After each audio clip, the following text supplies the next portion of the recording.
இந்த வீடியோல நம்ம COA எக்ஸாம்க்கு பிராக்டிக்கல் எக்ஸாம்க்கான எக்ஸசைஸ் 1 by 1 பார்த்துட்டு வரோம். இப்போ எக்ஸசைஸ் நம்பர் 4 பார்ப்போம்.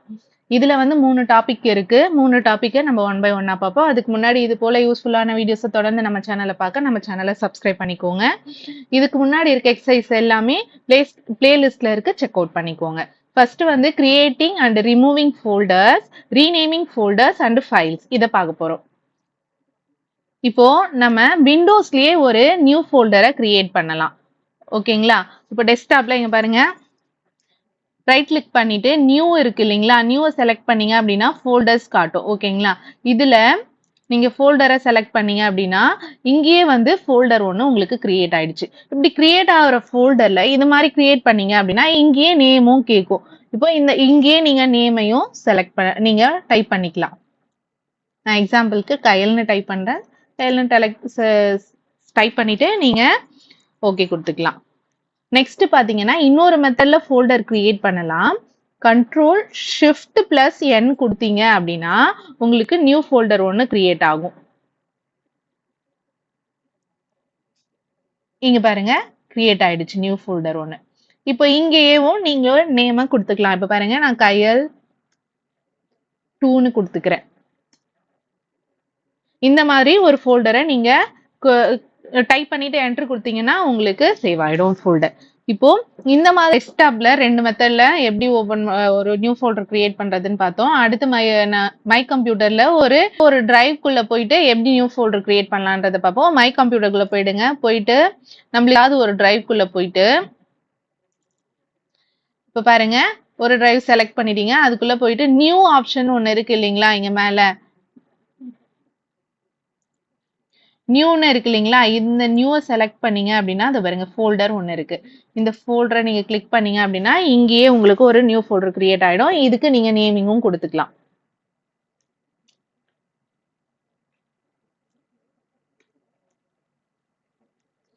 இந்த மாதிரி கிரியேட் பண்ணி நீங்க ஃபோல்டரை சேவ் பண்ணிக்கலாம். அதே மாதிரி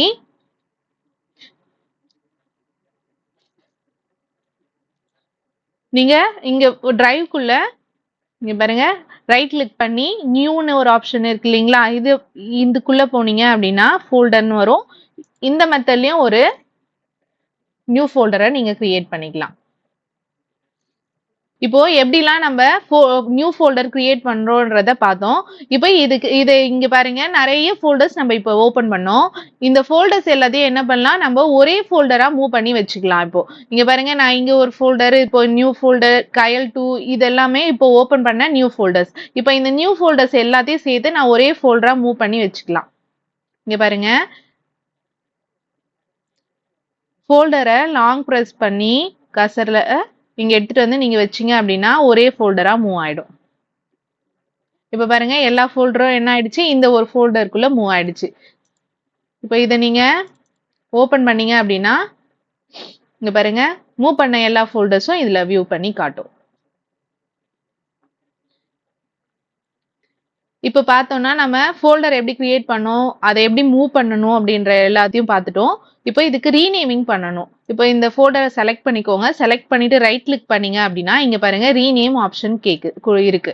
இதை செலக்ட் பண்ணிட்டு நீங்க இந்த ஃபோல்டருக்கு வேற நேம் கொடுக்குறீங்க அப்படின்னாலும் இங்க நீங்க கொடுத்துக்கலாம். கொடுத்து என்டர் கொடுத்தீங்க அப்படின்னா சேவ் ஆயிடும் இந்த ஃபைல். இப்படிதான் ரீநேம் கொடுக்கணும். ரைட் கிளிக் பண்ணி அங்க வந்து ரீநேம் பண்ணோம். இப்போ ஷார்ட்கட் யூஸ் பண்ணி டெஸ்க்டாப்ல எப்படி ரீநேம் பண்ணலான்றத பார்ப்போம். செலக்ட் பண்ணிக்கோங்க ஃபோல்டரை. செலக்ட் பண்ணிட்டு நீங்க F2 ஆப்ஷன் கொடுத்தீங்க அப்படின்னா இங்க பாருங்க ரீநேமிங்கான உங்களுக்கு பண்றதுக்கான ஆப்ஷன் வரும். இங்க நீங்க வந்து என்ன ரீநேம் கொடுக்குறீங்களோ அதை ரீநேம் கொடுத்து சேவ் பண்ணிக்கலாம். ஃபர்ஸ்ட் டாபிக் முடிஞ்சிருச்சு. இப்போ 2வது டாபிக் போவோம். ஃபர்ஸ்ட் டாபிக் நீங்க எப்பயுமே ப்ராக்டிக்கல் முடிச்சதும் என்னென்ன பண்ணீங்கன்றத எழுதி வச்சுக்கணும். ஸ்டெப் 1, ஸ்டெப் 2, ஸ்டெப் 3 அப்படி போட்டு 1 by 1 நீங்க என்னென்ன ஸ்டெப்ஸ் பண்ணீங்களோ எழுதிருங்க. எழுதிட்டு நம்ம ஸ்கிரீன்ஷாட் எப்படி எடுக்கணும்ன்றத உங்களுக்கு சொல்லியிருந்தோம். அதே மாதிரி ஸ்கிரீன்ஷாட் எடுத்து ஒரு வேர்ட் ஃபைல் ஒன்று ஓப்பன் பண்ணி நியூ பேஜ் ஓப்பன் பண்ணி அதுல உங்களோட ஸ்கிரீன்ஷாட்டை சேவ் பண்ணி வச்சுக்கோங்க. வச்சுட்டு result the program was executed successfully and output is வெரிஃபைடுன்றதையும் எழுதிக்கோங்க. இப்படி ஒரு டாபிக்கும் நீங்க ப்ராக்டிக்கல் என்ன பண்ணீங்கன்றதை எழுதணும். இப்போ நெக்ஸ்ட் டாபிக் பார்ப்போம். Expanding and collapsing A folders. இது என்னன்னா ஆல்ரெடி நம்ம பார்த்த எக்ஸசைஸ் தான்.